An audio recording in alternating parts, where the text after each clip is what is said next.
Halo teman-teman semua, sekarang saya mau menjelaskan kunci sukses menjadi petani semangka. Tapi mohon maaf sebelumnya ya, ini ya menurut yang saya alami, menurut pengetahuan saya, yang saya tahu lah intinya.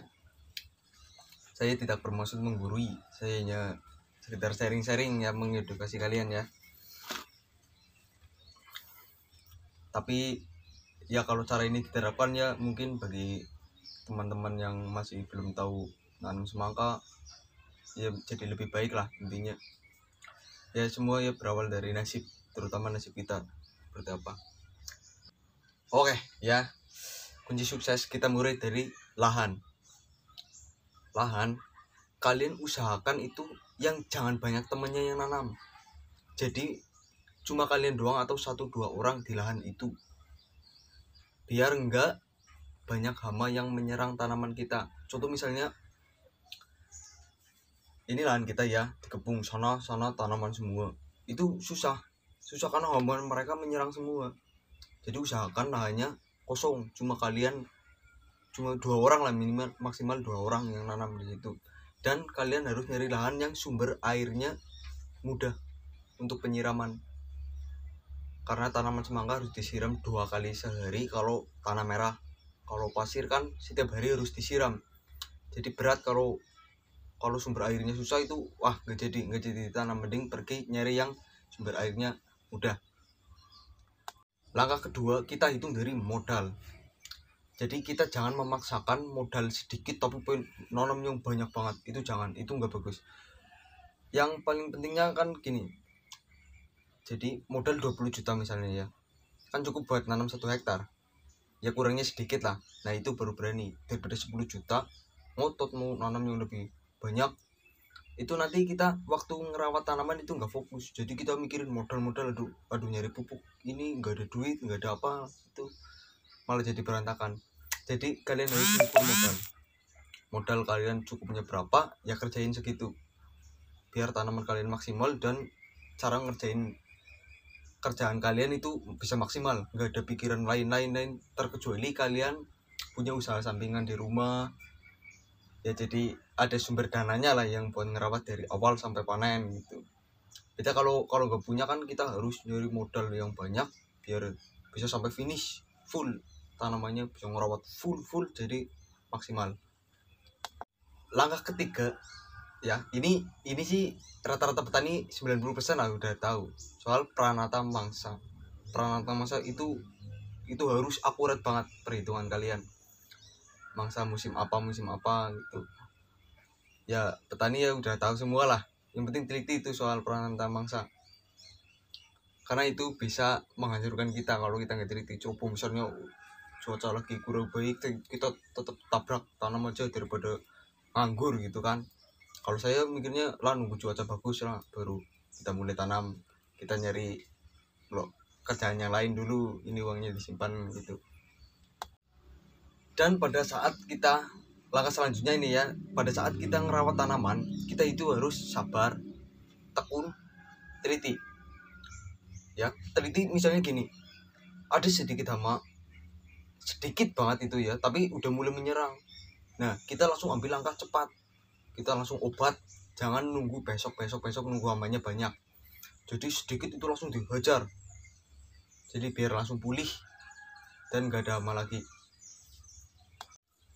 Dan cara selanjutnya ini ya, misalnya tanaman kalian ada yang bagus, sebagian bagus banget, sebagian kurang bagus. Nah itu diemin aja, kita fokus ngerumat. Dan jangan dibilang ih tanaman kok gitu, jangan ada yang di apa istilahnya kayak seperti anak tiri lah gitu. Kita rawat semua dengan sama rata rawatnya. Intinya misalnya tanaman kurang bagus ya biarin aja, yang penting kita usaha, itu pasti akan membaik daripada kita terlantarkan lah. Intinya itu kan malah jadi hancur semua, malah yang jadi bagus itu jadi jelek, akan ikut jelek ya. Itu tadi langkah awal, ibaratnya kunci dasar kita untuk cara bertani semangka itu. Sekarang saya akan menjelaskan sedikit merawatnya, saya ringkas seringkas-ringkasnya intinya lah ya. Jadi pertama, kalian ngolah lahannya itu harus manteng banget. Intinya Jadi dibersihin dulu, bersihin. Nah nanti dimasukin kue ayam, tai ayam lah ya, ayam petelur itu bagus banget. Terus atasnya kasih pupuk dasar ya, pupuk dasar ya paling baik ya NPK Mutiara lah, sama kasih nitrogen ZA. Kalau ada yang lain ya masukin aja nggak apa-apa, tapi itu udah hemat kalau Mutiara sama ZA. Nah terus ya, kalau lahan udah matang kayak gitu, cakar, kita bentuk bedengan, harus ditutup mulsa. Jangan sampai nggak ditutup mulsa, karena mulsa ini meringankan kita dari apa, rumput-rumput itu yang pada di bedengan itu kan banyak. Kalau ada mulsanya kan mengurangi, nggak pada tumbuh rumputnya. Terus mulsa itu bisa mengatur suhu. Kalau lagi panas itu kan panasnya mantulin ke atas itu silvernya. Nah kalau malam dingin jadi anget tanamannya di dalam itu, hitamnya sih di dalam.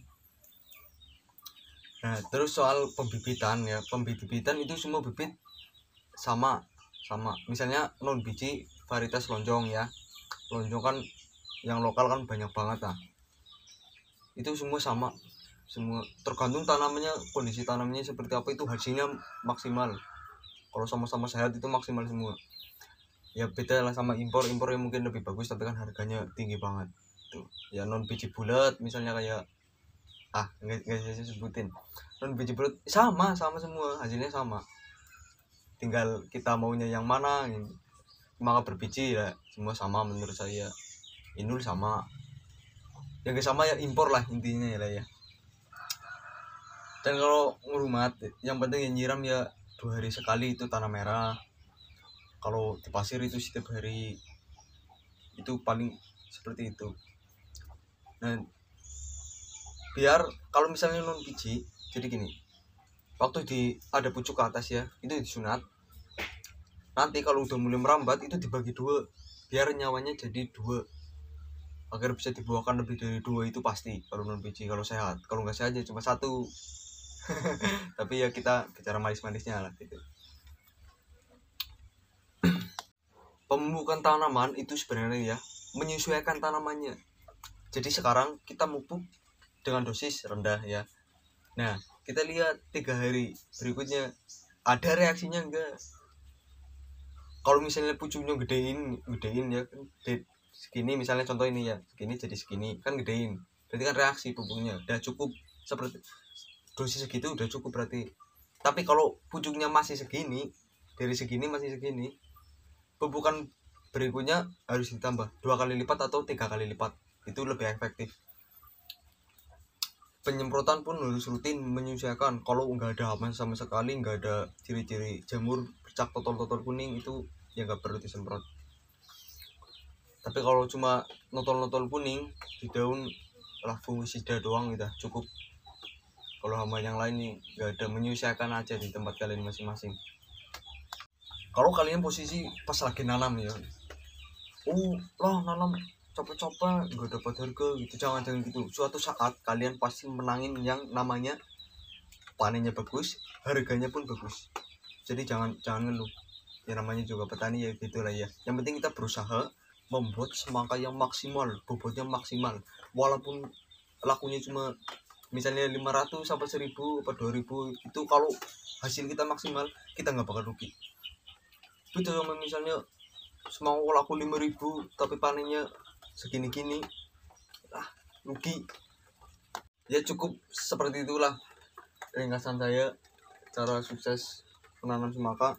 Mohon maaf lah kalau banyak kata-kata yang saya salah, karena ini saya cuma sharing-sharing lah ya, mengedukasi, nggak mengguri, nggak. Saya juga kurang pengalaman, saya juga masih belajar. Semoga bermanfaat bagi kalian yang pemula. Intinya ya semangat berjuang lah, jangan pernah ngeluh. Orang tani itu jangan ngeluh, nggak ada yang pintar, semua berawal dari nasib. Kalau nasibnya bagus pasti panen bagus.